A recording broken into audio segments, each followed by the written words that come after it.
I don't want the world to end. Nobody asked me, though.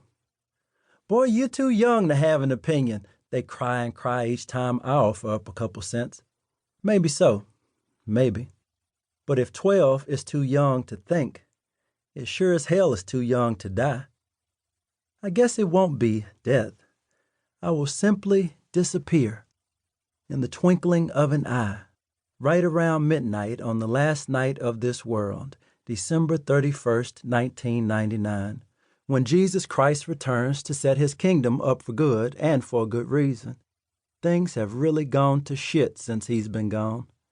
Ever since he got himself killed for trying to help the weak and poor and scorned around Judea, and since he fled back home to lick his wounds, to spend 2,000 years in exile, and since his buddies spread a story in his stead to men and women everywhere, some of whom were so inspired that they too wound up hung and shot and flayed for similar transgressions. And still, somehow, it seems each day, there are more poor, more weak, more scorned among the earth, myself included, which is why the Son of Man is on his way to pick me up. Just a minute! Got to find my shoes somewhere in this house where all my space is borrowed, temporary. A little corner of somebody else's closet, their bed, their bathroom sink, their dinner table, a stranger in the country of my kin, but that's all right.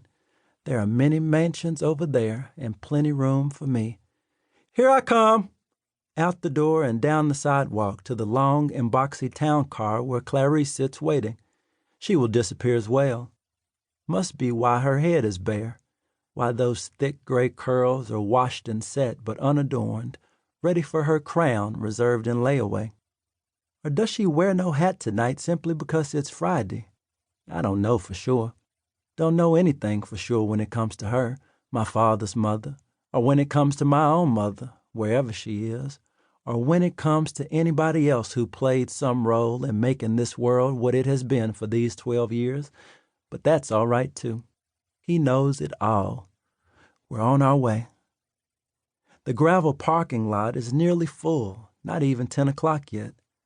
I see a few cars trampling the grass along the wall of naked trees that separates the neighborhood from the church grounds, as my father's father intended. God rest his soul, wherever it resides.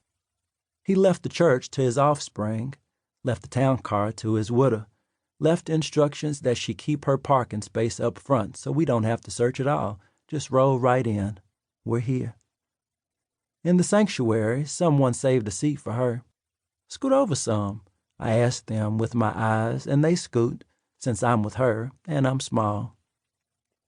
Much bigger than I was when I first entered this sanctuary as a thought of my parents. Place still looks the same, just like every other sanctuary to me, except for all the red. Woolly fabric, dried blood red, covers every inch of the floor and the seat of each wooden pew and each armless high-backed chair in the pulpit. There's even a strip of it stitched on the robes worn by the choir members who will sing tonight one final time, singing now, in fact. Behind their choir stand is the empty pool, filled once a month for baptisms. They say it only takes one dip in that water and you'll be set for life, afterlife.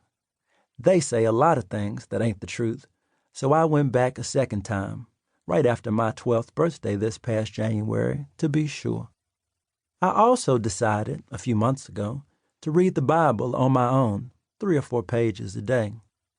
But that early stuff was boring, and the clock was ticking, so to speak, so I moved on to a timely novel, Left Behind, and made it through enough of that to warn you, never read it. Believe me.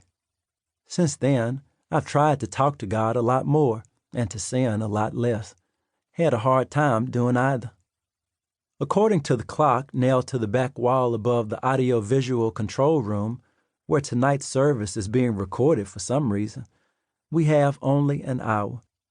Whoever is left behind to watch will probably not see me, crunched between old women, but they will see that the place is packed, hardly an empty seat. I could tell you all about the many gathered, who they are, where they come from, but none of that matters anymore. The only thing that counts tonight is where they are going, and that's none of my business, being a child and all. Besides, I have my own eternity to worry about.